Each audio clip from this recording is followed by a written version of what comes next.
I've been a big fan of Lumineux toothpaste, and while I love that one, this is the newer version and I was sent it. I think this one is really, really good. At first I was like, oh, it's a little bit too minty for me, but actually it's really grown on me.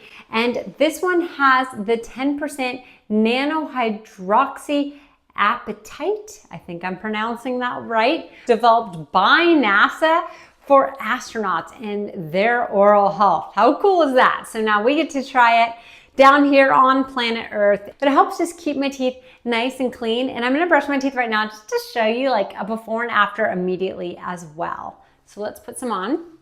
This is what it looks like when it comes out. So just like your traditional white looking paste, nothing too crazy there.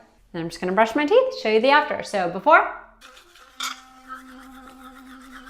and after. You can just see it looks whiter and also helps keep the tartar away, and it's been a fantastic toothpaste. I think you're gonna love it as well.